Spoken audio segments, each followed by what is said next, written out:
Je me présente, je suis Barbara Delarelle, je suis chargée de projet pour le DAC, Provence Santé Coordination, et j'excuse immédiatement du coup mon collègue Paul Morias, qui est responsable du pôle Info Senior Durance-Alpi, qui est aussi porté par Provence Santé Coordination, voilà, qui est en rendez-vous extérieur et qui m'a donc chargée d'animer ce temps avec vous. Donc c'est la deuxième édition, donc c'est le deuxième rendez-vous professionnel qui est proposé cette année. Donc c'est un tout nouveau format qui a été réfléchi avec différents partenaires du pôle Info Senior, avec le DAC également, le conseil départemental, la CARSAT, la MSA, voilà, d'autres partenaires du pôle Info, avec cette idée que les réunions d'information dans nos emplois du temps prennent du temps, peut-être un peu trop, et avec l'idée de proposer dans un temps un peu plus raccourci, un format d'1 heure grand maximum, pour aborder un concept précis. Donc un rendez-vous pro tous les lundis, les derniers lundis du mois, pour aborder de manière flash finalement un dispositif précis. Donc on vous a envoyé, Paul Morias vous a envoyé un questionnaire pour relever vos besoins et vos demandes par rapport à ces thématiques-là. N'hésitez pas à nous faire part également aujourd'hui de vos besoins pour de futurs, voilà, pour alimenter la programmation au fur et à mesure des mois qui vont suivre. Donc le premier rendez-vous professionnel le mois dernier avait lieu, a abordé plutôt le dispositif de ma boussole aidant qui était présenté par la GIRC-Arco, et ce mois-ci pardon, c'est, donc le docteur Balestrieri qui, a accepté notre invitation pour présenter donc un nouveau dispositif également qui est l'hôpital de jour somatique, donc que je laisserai présenter juste après. Juste vous dire donc suite à cette présentation qu'on prendra un temps de questions-réponses, donc n'hésitez pas à noter toutes vos questions, soit dans le chat, soit de prendre un temps en fin de présentation pour poser directement vos questions. Et ensuite, on terminera par un questionnaire de satisfaction interactif à travers un WooClap. Donc, je vous montrerai, je vous partagerai l'écran. Il faudra vous munir d'un téléphone portable pour flasher le QR code. Si ce n'est pas le cas, il y a toujours possibilité de le faire avec un lien et un code d'événement. Voilà. Docteur Balestrieri, je vous laisse partager du coup votre support et je vous laisse Oui. la parole. Alors, hop.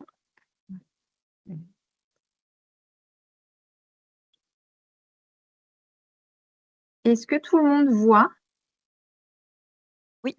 du coup l'écran? Oui, super. Oui.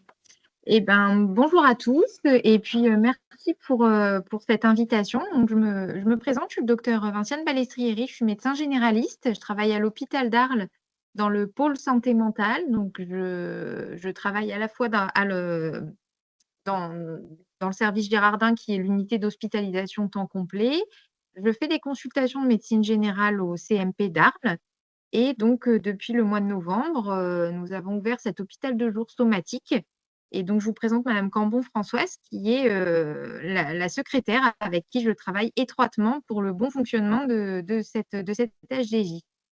Donc, je vais vous présenter en quelques diapos globalement le fonctionnement de cette HDJ, ses objectifs et les différentes modalités. Et puis après, comme ça laissera place à vos différentes questions auxquelles je tâcherai de répondre du mieux que possible. Donc, comme je le disais, c'est un hôpital de jour somatique pour les patients qui souffrent de fragilité, de handicap psychique et d'affections multiples chroniques. Donc, tout d'abord, un premier constat. Alors, toutes mes excuses, le constat a été essentiellement fait sur tout le pays d'Arles, Tarascon, enfin, du moins tout le bassin qui dépend de l'hôpital d'Arles et direction commune, donc hôpitaux Porte de Camargue. Mais bon, globalement, c'est un constat qui peut s'étendre à la région Provence, au Vaucluse et au département adjacent. Donc, c'est tout d'abord une zone géographique qui est très étendue. Pour le pays d'Arles, c'est à peu près 200 000 habitants enfin la région du moins, avec pour Arles 50 000 habitants. À noter que la particularité, comme pour vous, ce sont des régions très touristiques. Donc, avec une densité de population qui est amenée à varier au cours de l'année selon les saisons. Comme pour vous également, c'est un désert médical de toutes spécialités confondues. Le même constat également pour, de façon nationale, le vieillissement de la population. Aujourd'hui, presque un quart de la population a plus de 65 ans et on estime qu'en 2030, pour le pays d'Arles, 15 aura plus de 75 ans. À cela s'ajoute une extrême précarité pour le pays d'Arles et communes adjacentes. Arles, c'est à peu près un quart de la population qui vit sous le seuil de pauvreté. Tarascon, c'est estimé à 30 voire 35. Pour toutes ces populations fragiles, vieillissantes, avec, des affections chroniques multiples, le constat est le même. À peu près un patient sur 2 n'a pas de suivi somatique depuis plus d'1 an, rien qu'avec le médecin traitant. Hem, Ensuite, ce qu'il y a à noter, ce qui est intéressant à noter, c'est que pour toutes les populations qui souffrent de ces troubles, donc fragilité, handicap psychique, troubles psychiatriques, la précarité, on note une réduction de l'espérance de vie de 10 à 15 ans par rapport à la population générale avec, en grande, 1re cause, les pathologies cardiovasculaires. Plus évidemment tout le reste, l'absence de suivi, l'absence de dépistage et de prise en charge des maladies chroniques, les comorbidités associées, les conditions de vie, donc les addictions, le tabagisme, et tout ce qui peut s'ensuivre. Un deuxième constat, c'est qu'en France, il est estimé qu'à peu près 1 personne sur 5 souffre de troubles psychiatriques et que les patients de plus de 65 ans représentent à peu près 200 000 personnes. Donc, évidemment, la fréquence des comorbidités associées et d'autant plus quand, les patients sont vieillissants. Le constat, que ça soit pour les patients souffrant de troubles psychiatriques, de fragilité, de handicap psychique et les populations vieillissantes, c'est la difficulté d'accès aux soins, c'est l'isolement psychosocial, c'est l'absence de moyens de locomotion.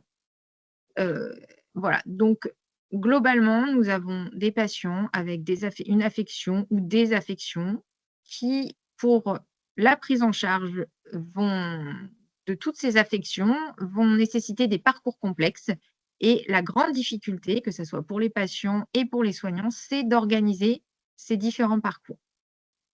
Donc les objectifs de cet hôpital de jour, c'est bien évidemment d'améliorer la prise en charge somatique des patients qui souffrent, de fragilité, de handicap psychique ou de toute autre affection multiple pour diminuer la morbimortalité et surtout de permettre une égalité d'accès aux soins techniques, relationnels et aux différentes consultations des spécialistes. Le profil de patient, c'est le profil multiple comorbidité, fragilité qui vont nécessiter un parcours complexe pour la coordination des soins. L'orientation, donc l'adressage en fait à cet hôpital de jour, il peut se faire par tout médecin ou professionnel de santé, qu'ils soient hospitaliers, libéraux, travaillant dans des structures médico-sociales. Voilà, donc quand je dis professionnel de santé, c'est pas juste le corps médical, ça peut aussi être, des infirmiers, en coordination avec des éducateurs ou autres intervenants dans la prise en charge des soins des personnes. Heu et donc ensuite de toutes spécialités confondues. Le but, c'est vraiment d'assurer la médecine de premier recours pour ces patients qui sont sans suivi, de dépister les maladies chroniques ou les effets indésirables des différents traitements qu'ils peuvent prendre et d'optimiser un parcours qui est le plus adapté aux besoins du patient, avec une coordination de toutes les spécialités requises. Évidemment, la coordination et l'optimisation du suivi ambulatoire avec un gros travail qui est fait sur le lien ville-hôpital. Après la dispensation de médicaments, ça nous concerne pas tellement. Donc, a émergé suite à ça la création d'un hôpital de jour somatique avec 2 places. Donc le public cible, je reviens pas dessus, hein, on l'a bien ciblé. La capacité d'accueil, c'est donc 2 places en demi-journée, donc 2 patients le matin, 2 patients l'après-midi. Le profil de patient, voilà, c'est vraiment multiples comorbidités, la fragilité psychique, heu, un trouble psychiatrique concomitant ou pas. et des patients qui sont sans suivi somatique en ambulatoire et en isolement psychosocial. C'est aussi pour des patients qui ne sont pas en capacité d'organiser seuls leur parcours de soins et qui nécessitent un parcours de soins complexe. Alors, les HDJ cibles, on a 3 grandes étiquettes: c'est cardiovasculaire, endocrino-métabolique, respiratoire, mais c'est très vaste. En vrai, on fait des bilans somatiques en fonction des besoins du patient, donc ça va dans toutes les spécialités, dans l'imagerie, dans la biologie. On ajuste vraiment l'HDJ en fonction des besoins du patient. Il est ouvert du lundi au vendredi de 9 heures à 16h30 sur 200 jours par an. Comme je vous le disais, les prises en charge proposées, c'est toutes les consultations spécialisées d'imagerie, de biologie qui sont nécessaires pour le patient, que ça soit sur le corps médical et paramédical. Pour tout patient, il y a une lettre de sortie, enfin un compte rendu qui est envoyé à la fois au médecin traitant et aux différents partenaires, qui interviennent dans la prise en charge du patient. Et puis les patients sont reconvoqués soit en rendez-vous, soit en autre HDJ si besoin. Donc la localisation, pour ceux qui connaissent l'hôpital d'Arles, c'est au 4e étage anciennement où était le court séjour psychiatrique qui a fermé. Donc les grands intérêts de cette HDJ, évidemment, c'est la coordination des parcours complexes avec un parcours de soins qui est personnalisé pour chaque patient. C'est de regrouper les interventions sur une demi-journée pour éviter les allées-venues, et vraiment simplifier et optimiser la prise en charge. Tarification MCO, enfin T2A puisque c'est du MCO, c'est aussi valoriser les consultations et les interventions des différents spécialistes. Traçabilité dans le DPI, tout est tracé dans un seul et même compte rendu, dans un seul et même dossier, qui ensuite est regroupé dans un compte rendu. Donc ça simplifie vraiment le lien et la transparence sur ce qui a pu se faire. Et puis encore une fois, c'est la coordination ville-hôpital.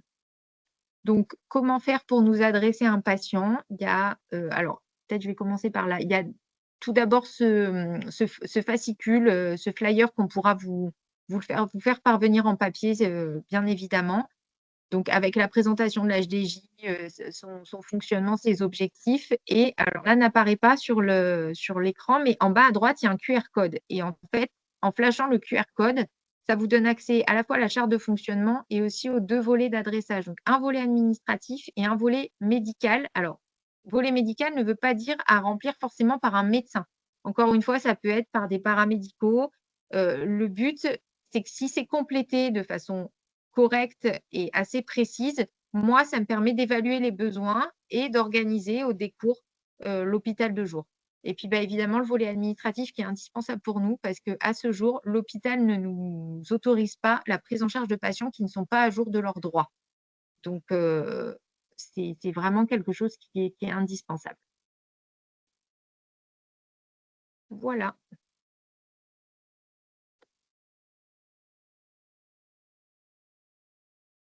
Merci beaucoup pour votre présentation. Vous avez bien respecté le format flash. Place aux questions. Du coup, si certaines personnes souhaitent prendre la parole, c'est le moment, n'hésitez pas. Oui?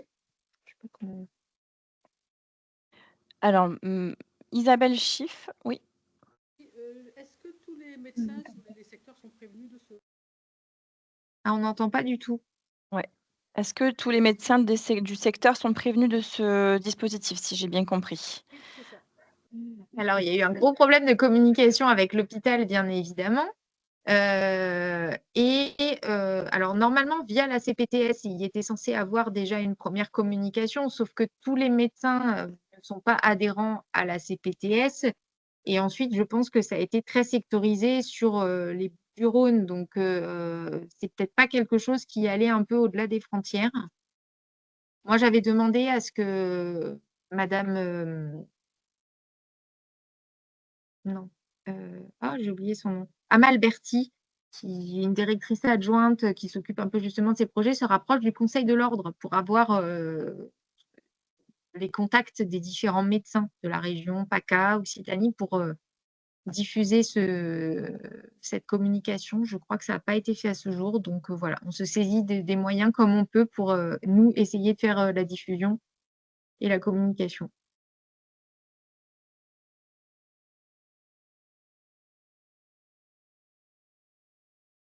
On Oui. entend tout, hein. Je ne Alors, sais pas si...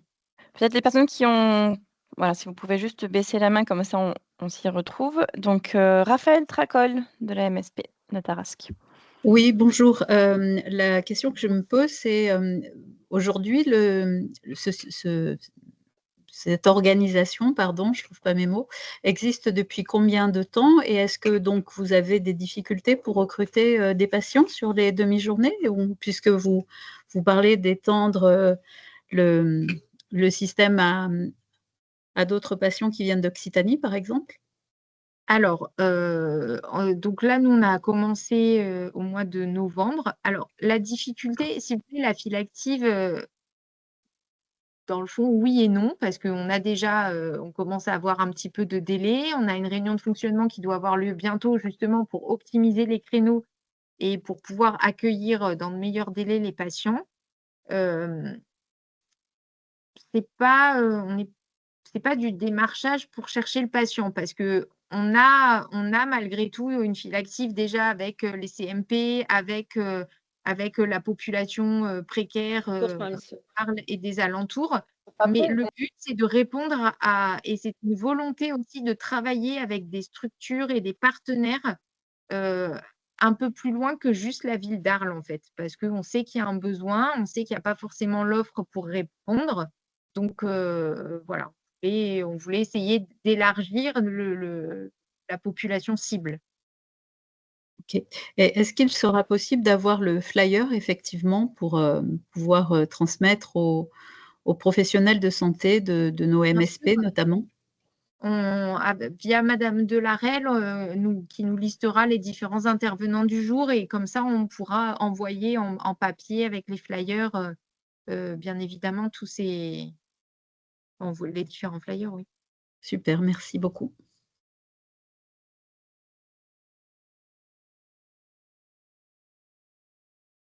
Alors s'il y a pas d'autres questions, moi j'en avais une. Est-ce que à ce jour, du coup, vu que vous avez, 3 mois d'ancienneté, est-ce qu'il y a un délai d'attente, lorsqu'on vous oriente, des patients? Enfin voilà, quel est le délai, en moyenne, à ce jour pour les rendez-vous? Et 2e question, au niveau du staff, technique, enfin du plateau technique, est-ce que les personnes peuvent bénéficier aussi une consultation en gynécologie ou en soins dentaires? Voilà. Et 3e question, c'est la dernière, par rapport aux médecins traitants, voilà, si ces personnes qu'on vous oriente n'ont pas de médecin traitant, est-ce qu'il est quand même possible, alors enfin, si elles ont leur droit à jour bien sûr, de vous les orienter? Alors, bah, du coup, je vais répondre peut-être à la troisième question. Médecin traitant ou pas déclaré, nous, on prend. À partir du moment où les patients ont besoin de soins, ils peuvent nous être adressés. Concernant le plateau technique, on a accès à beaucoup de spécialités, sur l'hôpital d'Arles, puisqu'on est dans le bâtiment général, donc la gynéco, bien évidemment. Après, les spécialités qu'on n'a pas, comme la neurochirurgie, bah, forcément, c'est plus compliqué. Mais, on a tout le plateau technique de l'imagerie, on a de toutes les spécialités. La stomato, on a aussi un créneau dédié. Donc, enfin, le panel d'intervention est quand même, assez large, hein, puisqu'on peut orienter les patients, sur, toutes les spécialités dont dispose, l'hôpital d'Arles. Mmh. OK. Et ensuite, au niveau des créneaux, eh bien, ça dépend un peu des consultations des intervenants demandés. C'est d'ailleurs pour ça qu'on doit avoir une réunion de fonctionnement la semaine prochaine parce que, on manque un petit peu de créneaux au niveau de la cardiologie. Par exemple, si c'est des patients qui ont besoin d'intervenants en cardio, les délais peuvent s'allonger. Enfin, là, on est quand même déjà au mois de juin. Oui. Mais, par contre, si c'est, de l'imagerie, et certaines spécialités, l'HDJ peut être organisé dans les 15 jours. En fait, tout dépend des interventions demandées. On a de la dictologie aussi, voilà, on a, l'équipe mobile de gériatrie qui peut intervenir, d'une semaine à l'autre, il y a possibilité. En fait, voilà, c'est difficile à répondre, c'est-à-dire que selon les intervenants, demandés, les interventions demandées, il peut y avoir un délai de 15 jours, comme il peut y avoir, 6 mois si on en est à la cardiologie. D'accord, donc si je comprends bien, quand on vous oriente, le professionnel de santé paramédical ou le médecin liste les besoins, voilà, en consultation. Vous ne recevez pas à nouveau la personne pour refaire un bilan, pour prévoir, ce dont elle a besoin. C'est pas un Alors, check-up, global. si la demande est bien complétée, admettons, je vais faire simple. Vous avez un patient diabétique, vous savez qu'il n'a pas vu l'endocrino depuis, plusieurs années, qu'il n'a pas eu le bilan de ses complications. L'infirmière vous interpelle parce que, enfin, régulièrement au domicile, il est en hyper ou un coup en hypo, le protocole, date, d'il y a 5 ans. Bon, en gros, voilà, donc vous me listez bien les antécédents, les traitements du patient et puis en gros, c'est, diabète de type 2 déséquilibré, réévaluation, de la thérapeutique et bilan des complications. Moi, je sais d'ores et déjà qu'il va lui falloir un fond d'œil, qu'il va lui falloir le cardio avec le Doppler, que potentiellement il va falloir une imagerie abdominale pour rechercher s'il n'y a pas une stéatose hépatique concomitante. On va faire intervenir l'endocrinologue ou, l'infirmier en pratique avancée. Pour peu qu'il y ait une bronchite chronique associée, on peut, faire un bilan aussi au niveau respiratoire. Voilà, en fait, si la demande est à peu près bien remplie, rapidement, il y a plusieurs HDJ qui vont en découler, pour un bilan global. Raphaël, tu avais une question? Raphaël Non, en Tracol? fait, j'ai réfléchi, c'est bon, j'ai compris le système parce que, je pensais que c'était, sans suivi ambulatoire, mais non, c'est ça un médecin traitant peut avoir un patient avec des difficultés, comme vous venez de l'expliquer, Voilà. pour obtenir un rendez-vous avec un endocrino et là, voilà, j'ai ma réponse, donc ça va, Oui, merci. oui, c'est aussi que voilà, les médecins libéraux, quand on il y a pas que le trouble psychiatrique qui empêche au patient d'organiser son parcours de soins. À partir du moment où le patient a, multiples affections chroniques, une hypertension, un diabète et ci et ça, quand il va voir son médecin traitant et que le médecin traitant, lui liste la liste des intervenants spécialistes qu'il doit aller consulter pour le bilan de ses complications, enfin, il y en a au moins un sur 2 qui ne le fait pas, déjà parce qu'il n'a pas tout compris en sortant de la consultation et puis après, une fois qu'il prend son téléphone, quand il arrive à avoir une secrétaire et qu'on lui dit, bah, un rendez-vous dans 8 mois, un rendez-vous dans 6 mois, c'est hyper compliqué et à savoir que nous aussi, on a une diététicienne qui est dédiée, pleinement pour l'hôpital de jour. Donc quasiment chaque patient peut bénéficier d'un bilan diététique et d'un suivi diététique personnalisé sur l'HDJ, en lien avec ses comorbidités. OK. Merci. Est-ce qu'il y a d'autres questions? N'hésitez pas, hein, même en partage d'expérience, si vous pensez à une situation et que vous hésitez à l'orienter, n'hésitez pas.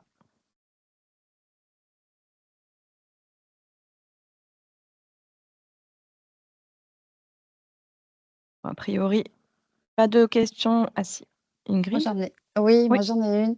C'est pour les personnes qui ont des difficultés à se déplacer. Est-ce qu'il y a des bons de transport qui peuvent se faire, si la personne n'a pas encore d'ALD ou tout ça, ou même les ouvertures d'ALD, on parle de patients, avec des Alors comorbidités? Sans ALD, je voudrais pas m'avancer, mais dans tous les cas, comme c'est de l'hospitalisation, même si c'est à la journée, peut y avoir un bon transport, tout à fait.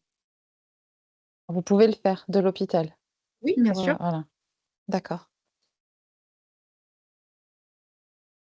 Et ouvrir les ALD aussi, vous pouvez faire les ouvertures d'ALD pour les patients qui ne les ont pas faites? Alors ça, c'est compliqué parce que souvent, ça m'est refusé si je suis pas le médecin traitant. Alors après, s'il y a D'accord, pas de médecin traitant ou autre, je veux bien tenter de le faire, hein, mais parfois la sécu me refuse, l'ouverture des droits parce que je suis pas le médecin traitant. d'accord. Eh oui. Voilà, après, par Ouais. exemple, là, on a commencé à travailler avec, pour donner des exemples un petit peu concrets, la masse, de Saint-Rémy-de-Provence où, voilà, ça marche plutôt bien, enfin, ils sont plutôt contents. On voit pas encore beaucoup de patients, mais ça va venir. Quand ils ont des patients qui ont des troubles autistiques, avec des diabètes un peu déséquilibrés, bah, ça simplifie quand même les choses, de nous amener les patients, de les avoir sur la demi-journée parce que c'est regroupé, c'est pas trop long. Les patients viennent avec un éducateur, ça les rassure, ça se passe bien. Ils font leurs différents rendez-vous, ils sont reconvoqués ensuite, voilà donc ça marche plutôt bien. Les patients sont plutôt contents. Oui, oui, oui, j'ai pas de doute. Pas de doute. Un super dispositif, ça. Il y a monsieur Buat, Sylvain Buat, qui a une question: «Comment on fait pour vous les orienter?» Et ben donc c'est ce que je vous ai présenté à la fin du diapo, en fait. Il y a les 2 volets, donc le volet administratif, le volet médical à compléter et ensuite à renvoyer par mail, sur le mail qui est indiqué sur le flyer, HDJ somatique. Avec, voilà, en laissant des coordonnées de toute façon, comme ça, s'il manque des choses, on peut vous recontacter et donc vous envoyez, ces 2 volets-là complétés à la secrétaire, et ensuite une fois les différents rendez-vous programmés, on vous contacte pour vous donner, la date et l'heure de l'hôpital de jour.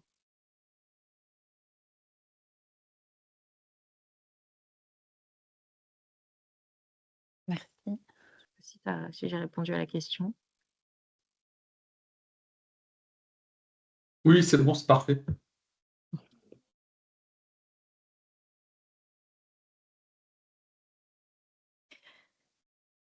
Bah, n'hésitez pas, on a encore peut-être une petite minute de questions-réponses. Enfin non, on a encore plus de temps, mais voilà, si jamais, il y a d'autres questions qui vous viennent, entre-temps, on sera toujours à même, voilà, vous pouvez nous poser vos questions par mail aussi, soit en passant par, monsieur Morias ou moi-même ou directement par l'adresse mail, de l'HDJ. Je suppose que c'est possible aussi de vous envoyer Oui, vos questions directement?